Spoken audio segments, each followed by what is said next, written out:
2004 ഡിസംബറിൽ ലോകത്തെ നടുക്കിയ വിനാശകരമായ സുനാമി ആഞ്ഞടിച്ച സമയം.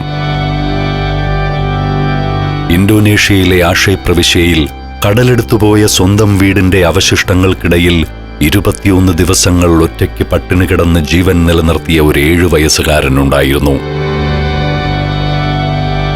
മാർട്ടൂണിസ്.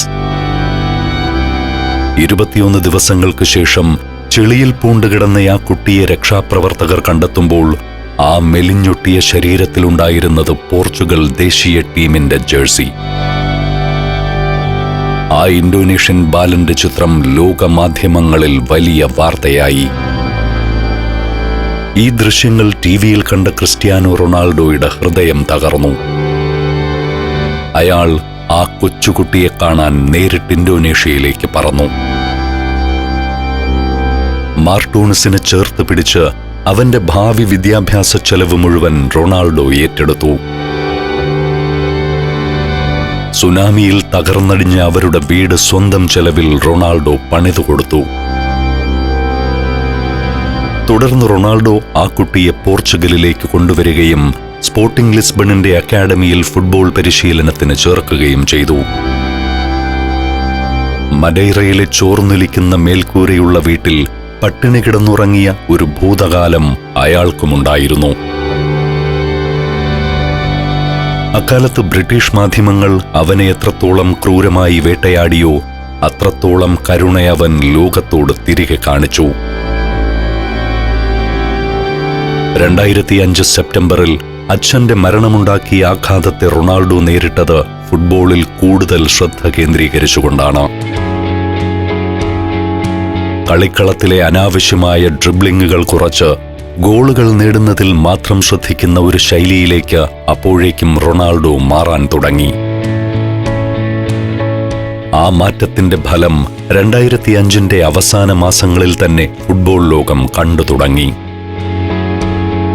2005 ഒക്ടോബർ 29 മിഡിൽസ്ബ്രോക്കെതിരായ മത്സരത്തിൽ റൊണാൾഡോ നേടിയ ഗോൾ ഒരു ചരിത്ര നേട്ടമായിരുന്നു. ഇംഗ്ലീഷ് പ്രീമിയർ ലീഗ് ചരിത്രത്തിൽ മാഞ്ചസ്റ്റർ യുണൈറ്റഡ് ക്ലബ് നേടുന്ന 1000ാമത്തെ ഗോളായിരുന്നു അത്. ക്ലബിന്റെ ചരിത്ര പുസ്തകത്തിൽ അങ്ങനെ റൊണാൾഡോ തന്റെ പേര് എഴുതി ചേർത്തു. വ്യക്തിജീവിതത്തിലെ വലിയൊരു ദുരന്തത്തെ മൈതാനത്തെ മികച്ച പ്രകടനം കൊണ്ടവൻ മറികടക്കുന്ന കാഴ്ചയായിരുന്നു ആ സീസണിൽ ഇംഗ്ലണ്ട് കണ്ടത്. ഇതിനു പുറമെ ലോകമെമ്പാടുമുള്ള ഫുട്ബോൾ ആരാധകരുടെ വോട്ടിങ്ങിലൂടെ ആ വർഷത്തെ മികച്ച യുവതാരത്തിനുള്ള ഫിഫ്പ്രോ പുരസ്കാരം അവൻ സ്വന്തമാക്കി. ക്ലബ് ഫുട്ബോളിലെ ഈ മികച്ച ഫോമിലാണ് റൊണാൾഡോ 2006 ജർമ്മനിയിൽ നടക്കുന്ന ലോകകപ്പിനായി പോർച്ചുഗൽ ടീമിനൊപ്പം ചേർന്നത്. ക്യാപ്റ്റൻ ലൂയി ഫിഗോ, ഡെക്കോ തുടങ്ങിയ ഇതിഹാസ താരങ്ങളടങ്ങുന്ന പോർച്ചുഗൽ നിരയിലെ വേഗതയേറിയ യുവതാരമായിരുന്നു 21-കാരനായ ക്രിസ്ത്യാനോ റൊണാൾഡോ. ഫിഗോയുടെ അവസാന ലോകകപ്പിൽ കിരീടം ലക്ഷ്യമാക്കി ഇറങ്ങിയ പോർച്ചുഗൽ ഗ്രൂപ്പ് ഘട്ടങ്ങൾ കടന്ന് ക്വാർട്ടർ ഫൈനലിലെത്തി. 2006 ജൂലൈ 1 ജർമ്മനിയിലെ ഗെൽസെൻകിർച്ചൻ സ്റ്റേഡിയം ഒരു യുദ്ധക്കളമായി മാറിയ സായാഹ്നം. ലോകകപ്പ് ക്വാർട്ടർ ഫൈനലിൽ പോർച്ചുഗലിന് മുന്നിൽ സാക്ഷാൽ ഇംഗ്ലണ്ട്. മാഞ്ചസ്റ്റർ യുണൈറ്റഡിൽ ഒരേ ഡ്രസ്സിംഗ് റൂം പങ്കിടുന്ന, ഒരുമിച്ച് കളിച്ചു വളർന്ന രണ്ടുറ്റ സുഹൃത്തുക്കൾ, ക്രിസ്ത്യാനോ റൊണാൾഡോയും വെയ്ൻ റൂണിയും. പരസ്പരം പോരടിക്കാനായി അവർ മുഖാമുഖം നിൽക്കുന്നു. കളി അതിന്റെ എല്ലാ ആവേശത്തോടെയും മുന്നോട്ടു പോവുകയാണ്. കളിയുടെ 62-ാം മിനിറ്റ്. മൈതാനത്തെ പിരിമുറുക്കം അതിന്റെ പാരമ്യത്തിൽ. പന്തിനു വേണ്ടിയുള്ള കടുത്ത പോരാട്ടത്തിനിടയിൽ പോർച്ചുഗീസ് ഡിഫൻഡർ റിക്കാർഡോ കാർവാലോ മൈതാനത്തേക്ക് തെറിച്ചു വീണു. ഓട്ടത്തിന്റെ വേഗതയിൽ റൂണിയുടെ ബൂട്ട് കാർവാലോയുടെ ശരീരത്തിൽ അമർന്നു. സ്റ്റേഡിയം ഒന്നടങ്കം ശ്വാസമടക്കി പിടിച്ച നിമിഷം. റഫറി ഹൊറാസിയോ എലിസോണ്ടോ ഓടിയെത്തും മുൻപേ ഇംഗ്ലീഷ് താരങ്ങളെപ്പോലും ഞെട്ടിച്ചുകൊണ്ട് റൊണാൾഡോ റഫറിയുടെ അടുത്തേക്ക് പാഞ്ഞടുത്തു. റൊണാൾഡോ റൂണിക്കെതിരെ കാർഡ് ഉയർത്താൻ റഫറിയോട് ആവശ്യപ്പെട്ടു. അത് കണ്ട് സമനില തെറ്റിയ റൂണി ദേഷ്യത്തോടെ റൊണാൾഡോയെ പിടിച്ചു തള്ളി. അതോടെ റഫറി പോക്കറ്റിൽ നിന്നും ആ ചുവന്ന കാർഡ് പുറത്തേക്കെടുത്തു. ഇംഗ്ലണ്ടിന്റെ ലോകകപ്പ് സ്വപ്നങ്ങൾക്കേറ്റ വലിയ പ്രഹരമായിരുന്നു അത്. തലകുനിച്ച് നിരാശയോടെ റൂണി ഡ്രസ്സിംഗ് റൂമിലേക്ക് നടന്നു നീങ്ങുമ്പോൾ ലോകമെമ്പാടുമുള്ള ടെലിവിഷൻ ക്യാമറകൾ ഫുട്ബോൾ ചരിത്രത്തിലെ തന്നെ ഏറ്റവും വിവാദപരമായ ആ കാഴ്ച ഒപ്പിയെടുത്തു. പോർച്ചുഗീസ് ബെഞ്ചിനെ നോക്കി കള്ളച്ചിരിയോടെ റൊണാൾഡോയുടെ കണ്ണിറക്കൽ. 1 സെക്കൻഡിന്റെ 10-1 സമയം മാത്രം നീണ്ടുനിന്ന ആ ഒരൊറ്റ കണ്ണിറക്കൽ ഇംഗ്ലണ്ട് എന്ന ഫുട്ബോൾ സാമ്രാജ്യത്തിൽ സൃഷ്ടിച്ചത് സമാനതകളില്ലാത്ത കോളിളക്കമായിരുന്നു. മത്സരം പെനാൽറ്റി ഷൂട്ടൌട്ടിലേക്ക് നീളുകയും പോർച്ചുഗലിനായുള്ള വിജയ പെനാൽറ്റി റൊണാൾഡോ വലയിലാക്കുകയും ചെയ്തു. എന്നാൽ ടൂർണമെന്റിന് ശേഷം ഇംഗ്ലണ്ടിൽ റൊണാൾഡോയ്ക്കെതിരെ വലിയ പടയൊരുക്കം തുടങ്ങിക്കഴിഞ്ഞിരുന്നു. പിറ്റേന്നത്തെ ബ്രിട്ടീഷ് പത്രങ്ങൾ അവനെ രാജ്യത്തിന്റെ 1-ാം നമ്പർ ശത്രുവായി പ്രഖ്യാപിച്ചു. സ്വന്തം ക്ലബിലെ സഹതാരത്തെ ചതിച്ചു പുറത്താക്കിയവനെന്ന പേരിൽ ഇംഗ്ലീഷ് ആരാധകർ അവനെതിരെ തിരിഞ്ഞു. പബ്ബുകളിൽ റൊണാൾഡോയുടെ മുഖമുള്ള ഡാർട്ട് ബോർഡുകൾ വിറ്റഴിക്കപ്പെട്ടു. തെരുവുകളിൽ 7-ാം നമ്പർ മാഞ്ചസ്റ്റർ ജേഴ്സികൾ കത്തിക്കപ്പെട്ടു. ഇംഗ്ലണ്ടിനെതിരെയുള്ള വിജയത്തിന് ശേഷം ലോകകപ്പിന്റെ സെമിഫൈനലിൽ പോർച്ചുഗലിനെ കാത്തിരുന്നത് സാക്ഷാൽ സിനദിൻ സിദാന്റെ ഫ്രാൻസ് ആയിരുന്നു. എന്നാൽ ആ മത്സരം റൊണാൾഡോയ്ക്കൊട്ടും എളുപ്പമായിരുന്നില്ല. റൂണി വിവാദത്തിന്റെ അലയൊലികൾ ഗാലറികളിലും എത്തിയിരുന്നു. സ്റ്റേഡിയത്തിൽ നിറഞ്ഞിരുന്ന ഇംഗ്ലീഷ് ഫ്രഞ്ച് ആരാധകർ റൊണാൾഡോയ്ക്ക് പന്ത് കിട്ടുമ്പോഴെല്ലാം ഒന്നടങ്കം കൂവി വിളിച്ചു. മൈതാനത്ത് സ്കോർ ചെയ്യാൻ അവൻ കിണഞ്ഞു പരിശ്രമിച്ചെങ്കിലും ഫ്രഞ്ച് പ്രതിരോധത്തെ ഭേദിക്കാൻ റൊണാൾഡോയ്ക്കായില്ല. ഒടുവിൽ സിദാൻ നേടിയ ഒരൊറ്റ പെനാൽറ്റി ഗോളിന് മുന്നിൽ പോർച്ചുഗൽ അടിയറവ് പറഞ്ഞു. പിന്നീട് നടന്ന 3-ാം സ്ഥാനക്കാർക്ക് വേണ്ടിയുള്ള മത്സരത്തിൽ ജർമ്മനിയോട് 3-1 തോറ്റതോടെ പോർച്ചുഗൽ ലോകകപ്പിൽ നിന്നും കണ്ണീരോടെ പടിയിറങ്ങി. ക്യാപ്റ്റൻ ലൂയി ഫിഗോയ്ക്ക് ലോകകപ്പ് നേടിക്കൊടുക്കുകയെന്ന ടീമിന്റെ വലിയ സ്വപ്നം അവിടെ അവസാനിച്ചു. ടൂർണമെന്റിലെ മികച്ച താരത്തിനുള്ള പുരസ്കാരത്തിന് റൊണാൾഡോ പരിഗണിക്കപ്പെട്ടിരുന്നു. ടൂർണമെന്റിലെ പ്രകടനം വെച്ച് അവനായിരുന്നു അത് ലഭിക്കേണ്ടിയിരുന്നതും. എന്നാൽ ഇംഗ്ലീഷ് ആരാധകർ അവനെതിരെ നടത്തിയ ഇമെയിൽ ക്യാമ്പയിനുകൾ കാരണം ഫിഫയ്ക്ക് ആ പുരസ്കാരം ജർമ്മനിയുടെ ലൂക്കാസ് പൊഡോൾസ്കിക്ക് നൽകേണ്ടി വന്നു. ഫുട്ബോൾ ലോകം ഒന്നടങ്കം തനിക്കെതിരെ തിരിയുന്നതായി ആ 21-കാരന് തോന്നി. ലോകകപ്പിൽ നിന്നുള്ള പുറത്താകലും ഗാലറികളിലെ കൂവലുകളും തന്റെ അർഹതപ്പെട്ട പുരസ്കാരം നിഷേധിക്കപ്പെട്ടതും അയാളെ മാനസികമായി തളർത്തി. ഇതിന്റെയെല്ലാം അനന്തരഫലമായിരുന്നു പിന്നീടുള്ള അവന്റെ പ്രതികരണം. തനിക്കെതിരെ ഉയർന്ന വധഭീഷണികളും മാധ്യമവേട്ടയും കാരണം ഇനി ഇംഗ്ലണ്ടിലേക്ക് മടങ്ങാൻ തനിക്ക് ഭയമുണ്ടെന്നും സ്പാനിഷ് ക്ലബ്ബായ റയൽ മാഡ്രിഡിലേക്ക് മാറാൻ ആഗ്രഹിക്കുന്നുവെന്നും റൊണാൾഡോ പരസ്യമായി പറഞ്ഞു. മാഞ്ചസ്റ്റർ യുണൈറ്റഡിലെ ക്രിസ്ത്യാനോ റൊണാൾഡോയുടെ കരിയർ അവസാനിച്ചെന്ന് ഫുട്ബോൾ ലോകം കരുതിയെങ്കിലും മാനേജർ സർ അലക്സ് ഫെർഗൂസൺ അതിന് തയ്യാറായില്ല. അദ്ദേഹം നേരിട്ട് പോർച്ചുഗലിലെത്തി റൊണാൾഡോയെ കണ്ടു. 1998 ലോകകപ്പിൽ സമാനമായ രീതിയിൽ ചുവപ്പ് കാർഡ് കണ്ട് ഇംഗ്ലണ്ടിന്റെ വെറുപ്പ് സമ്പാദിച്ച ഡേവിഡ് ബെക്കാമിനെ താൻ എങ്ങനെയാണ് മാഞ്ചസ്റ്ററിൽ തിരികെ കൊണ്ടുവന്നതെന്ന് ഫെർഗൂസൺ അവനെ ഓർമ്മിപ്പിച്ചു. പ്രതിസന്ധികളിൽ ഒളിച്ചോടരുതെന്നും കളിക്കളത്തിലെ മികവുകൊണ്ട് വിമർശകർക്ക് മറുപടി പറയണമെന്നും അദ്ദേഹം റൊണാൾഡോയെ ഉപദേശിച്ചു. കൂടാതെ റൂണിയെയും റൊണാൾഡോയെയും ഫോണിൽ ബന്ധിപ്പിച്ച് അവർക്കിടയിലുള്ള പ്രശ്നങ്ങൾ ഫെർഗൂസൻ സമർത്ഥമായി പരിഹരിക്കുകയും ചെയ്തു. Alaska, Romania, Austria, Slovakia, Phuket 5 രാജ്യങ്ങളിൽ നിന്നുള്ള അപൂർവ സുന്ദരമായ അനേകം കാഴ്ചകൾ ഫുൾ HDയിലുള്ള ഈ അപൂർവ ദൃശ്യയാത്രാ വിവരണ ശേഖരം സ്വന്തമാക്കാൻ 99544422 എന്ന നമ്പറിലേക്ക് സഞ്ചാരം എന്ന് SMS ചെയ്യൂ. 2006 ഓഗസ്റ്റിൽ ഇംഗ്ലീഷ് പ്രീമിയർ ലീഗിലെ പുതിയ സീസൺ ആരംഭിച്ചു. മാഞ്ചസ്റ്റർ യുണൈറ്റഡിനായി കളത്തിലിറങ്ങാൻ റൊണാൾഡോ ഇംഗ്ലണ്ടിലേക്ക് മടങ്ങിയെത്തി.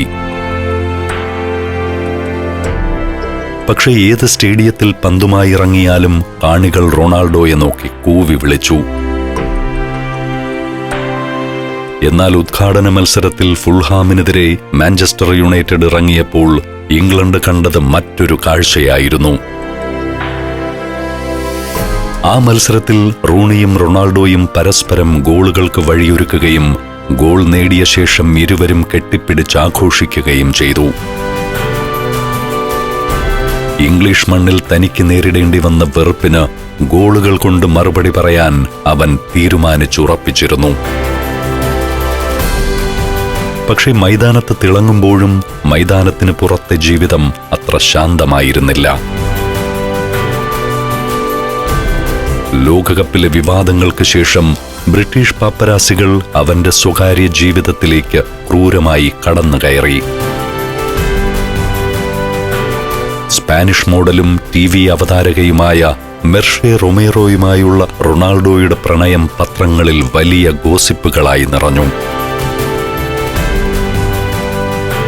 ലോകകപ്പ് വിവാദത്തിന് ശേഷം മാഞ്ചസ്റ്ററിലെ കൊടും തണുപ്പിൽ സ്വന്തം കരിയർ തിരികെ പിടിക്കാനുള്ള ജീവൻ മരണ പോരാട്ടത്തിലായിരുന്നു റൊണാൾഡോ.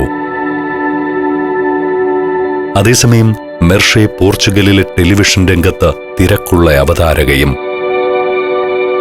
തിരക്കുകളും ദൂരവും അവർക്കിടയിൽ വലിയ വിടവുണ്ടാക്കി. ബാഹ്യസമ്മർദ്ദങ്ങൾക്കിടയിൽ ആ പ്രണയം ശ്വാസം മുട്ടി. സ്വന്തം കരിയർ ഉപേക്ഷിച്ച് ഇംഗ്ലണ്ടിലേക്ക് വരാൻ മെർഷയ്ക്ക് കഴിഞ്ഞില്ല. ഫുട്ബോളിൽ മാത്രം 100% ശ്രദ്ധ കേന്ദ്രീകരിക്കേണ്ടിയിരുന്ന റൊണാൾഡോയ്ക്ക് ആ ബന്ധം മുന്നോട്ട് കൊണ്ടുപോകാനുമായില്ല. ഒടുവിൽ 2006 സെപ്റ്റംബറിൽ പോർച്ചുഗലിലെ ഒരു ടെലിവിഷൻ അഭിമുഖത്തിൽ വെച്ച് മെർഷെ തന്നെയാണ് തങ്ങൾ ഔദ്യോഗികമായി പിരിഞ്ഞ കാര്യം ലോകത്തെ അറിയിച്ചത്. പ്രണയത്തളർച്ച നൽകിയ ആ ഏകാന്തതയിൽ നിന്നും റൊണാൾഡോയ്ക്ക് പിന്നീട് വലിയ ആശ്വാസമായത് മാഞ്ചസ്റ്റർ യുണൈറ്റഡിലെ ചങ്ങാതിമാരായിരുന്നു. സീനിയർ താരങ്ങളായ പാട്രിസ് എവ്രയും റിയോ ഫെർഡിനാൻഡും അവിടെ റൊണാൾഡോയുടെ ഉറ്റ ചങ്ങാതിമാരായി. മാഞ്ചസ്റ്ററിലെ ടെക്നിക്കൽ കോച്ച് റെനെ മ്യൂലൻസ്റ്റീന്റെ കീഴിൽ അവൻ ഒരു യന്ത്രം പോലെ പണിയെടുക്കാൻ തുടങ്ങി. ആ സീസണോടെ റൊണാൾഡോ ഒരു ഗോൾ മെഷീനായി മാറി. ഗോളുകൾ അടിച്ചുകൂട്ടി വിമർശകരുടെ വായടപ്പിക്കുന്ന തിരക്കുകൾക്കിടയിലാണ് 2007 തുടക്കത്തിൽ റൊണാൾഡോയെ തേടി ആ വലിയ ദുരന്ത വാർത്തയെത്തുന്നത്. അച്ഛന്റെ മരണത്തിന് ശേഷം അവന്റെ ഒരേയൊരു ആശ്രയമായിരുന്ന അമ്മ ഡൊളോറസ് സവിറോയ്ക്ക് സ്ഥാനാർബുദം സ്ഥിരീകരിച്ചിരിക്കുന്നു. ജീവിതത്തിൽ അവൻ ഏറ്റവും കൂടുതൽ ഭയന്ന നിമിഷമായിരുന്നു അത്. അച്ഛൻ വിട്ടുപിരിഞ്ഞിട്ട് അധികകാലമായിരുന്നില്ല. അതിനു മുൻപേ തനിക്ക് അമ്മയെ കൂടി നഷ്ടപ്പെടുമോ എന്ന ചിന്ത ആ 22-കാരനെ ആകെ തളർത്തി. ചെയ്യാൻ കഴിയുന്നതിന്റെ പരമാവധി ചെയ്യണം, റൊണാൾഡോ ഉറപ്പിച്ചു. ബാങ്ക് അക്കൗണ്ടിൽ കിടന്ന കോടികൾക്ക് അന്ന് അച്ഛന്റെ ജീവൻ രക്ഷിക്കാൻ കഴിഞ്ഞില്ലെന്ന വലിയൊരു കുറ്റബോധം അവനുണ്ടായിരുന്നു. ക്യാൻസറിനെതിരെയുള്ള ആ പോരാട്ടത്തിൽ അവനൊരു കാവൽക്കാരനെ പോലെ അമ്മയ്ക്കൊപ്പം നിന്നു. തനിക്ക് ലഭ്യമാക്കാവുന്ന ലോകത്തെ ഏറ്റവും മികച്ച ഡോക്ടർമാരുടെ ചികിത്സ അവൻ അമ്മയ്ക്ക് നൽകി.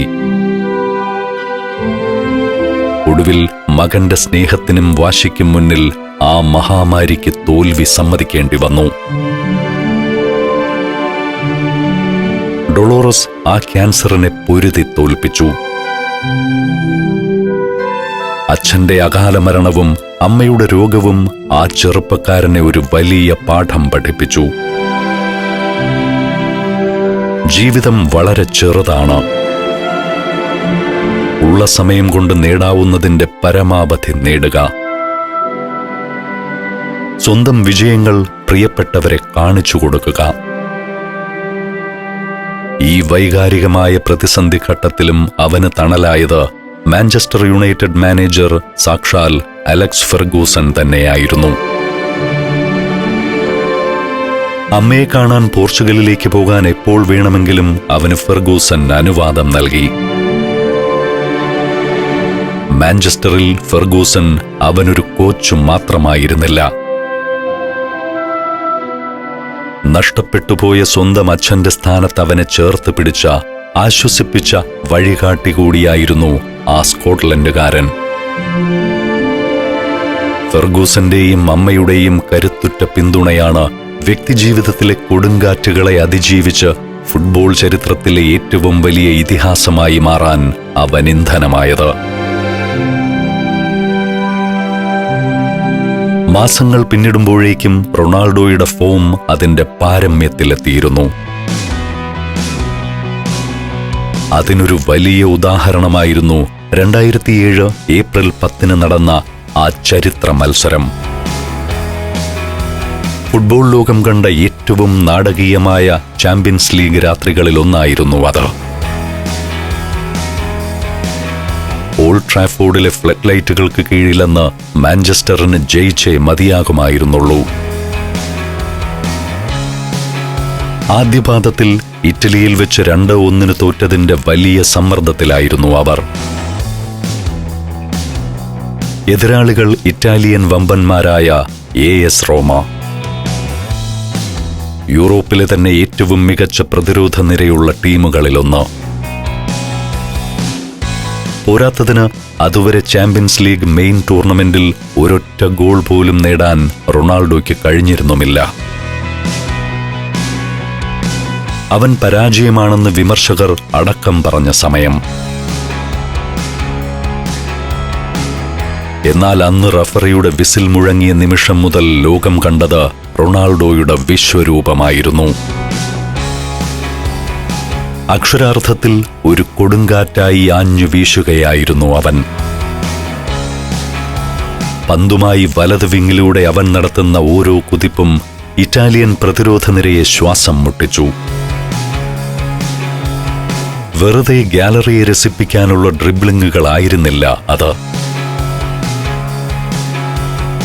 എതിരാളികളുടെ നെഞ്ചിലേക്ക് വെടിയുണ്ടകൾ പായിക്കുന്നത് പോലെയുള്ള മൂർച്ചയുള്ള ആക്രമണങ്ങൾ. കാൽക്കീഴിൽ പന്തുമായി പാഞ്ഞെടുക്കുന്ന ആ 22-കാരനെ തടയാൻ കഴിയാതെ റോമൻ ഡിഫൻഡർമാർ മൈതാനത്ത് പകച്ചുനിന്നു. കളിയുടെ 44-ാം മിനിറ്റിൽ റയാൻ ഗിഗ്സ് നൽകിയ പന്തിൽ നിന്ന് ബോക്സിന് പുറത്തുനിന്നുള്ള അതിശക്തമായൊരു വലങ്കാൽ ഷോട്ടിലൂടെ അവൻ തന്റെ കരിയറിലെ ആദ്യ ചാമ്പ്യൻസ് ലീഗ് ഗോൾ സ്വന്തമാക്കി. അവിടെയും അവൻ നിർത്തിയില്ല. രണ്ടാം പകുതിയുടെ തുടക്കത്തിൽ ഡൈവ് ചെയ്ത് അവൻ തന്റെ രണ്ടാമത്തെ ഗോളും വലയിലാക്കി. ഇരട്ട ഗോളുകളും അസിസ്റ്റുകളുമായി അവൻ റോമയുടെ പേരുകേട്ട ഇറ്റാലിയൻ പ്രതിരോധത്തെ പിച്ചിച്ചീന്തി. ഗ്രൗണ്ടിന്റെ എല്ലാ കോണിലും റൊണാൾഡോയുടെ സാന്നിധ്യമുണ്ടായിരുന്നു. 7-1 എന്ന കൂറ്റൻ സ്കോറിന് റോമ തകർന്നടിഞ്ഞു. ആ സീസണിൽ മാഞ്ചസ്റ്റർ യുണൈറ്റഡിനായി റൊണാൾഡോ അടിച്ചുകൂട്ടിയത് 23 ഗോളുകളായിരുന്നു. റൊണാൾഡോയുടെ അവിശ്വസനീയമായ ഫോമിന്റെ ബലത്തിൽ തുടർച്ചയായി ജോസെ മൗറിഞ്ഞോയുടെ ചെൽസി കൊണ്ടുപോയിരുന്ന ഇംഗ്ലീഷ് പ്രീമിയർ ലീഗ് കിരീടം 4 വർഷങ്ങൾക്ക് ശേഷം 2007 മെയ് മാസത്തിൽ മാഞ്ചസ്റ്റർ യുണൈറ്റഡ് തിരികെ പിടിച്ചു. 2006-2007 സീസണിന്റെ അവസാനത്തിൽ പുരസ്കാരവേദിയിൽ ഇംഗ്ലണ്ട് അവന് മുന്നിൽ പൂർണ്ണമായും കീഴടങ്ങി. ആ സീസണിലെ ഇംഗ്ലീഷ് ഫുട്ബോളിലെ player of the year, young player of the year, football writers award തുടങ്ങി ഏറ്റവും പ്രധാനപ്പെട്ട 3 വ്യക്തിഗത പുരസ്കാരങ്ങളും റൊണാൾഡോ സ്വന്തമാക്കി. 9 മാസങ്ങൾക്ക് മുൻപ് തെരുവുകളിൽ രാജ്യദ്രോഹിയായി മുദ്രകുത്തപ്പെട്ട, സ്വന്തം ജേഴ്സി കത്തിക്കപ്പെട്ട അതേ മണ്ണിൽ വെച്ച് അവൻ ഇംഗ്ലീഷ് ഫുട്ബോളിന്റെ രാജാവായി കിരീടമണിഞ്ഞു. സീസണിന്റെ തുടക്കത്തിൽ ഏത് സ്റ്റേഡിയത്തിൽ വെച്ച് അവനെതിരെ കൂവി വിളിച്ചോ, അതേ ഇംഗ്ലീഷ് ആരാധകർ സീസൺ അവസാനിക്കുമ്പോൾ എഴുന്നേറ്റ് നിന്ന് അവന് കൈയടിച്ചു. അതൊരു തുടക്കം മാത്രമായിരുന്നു.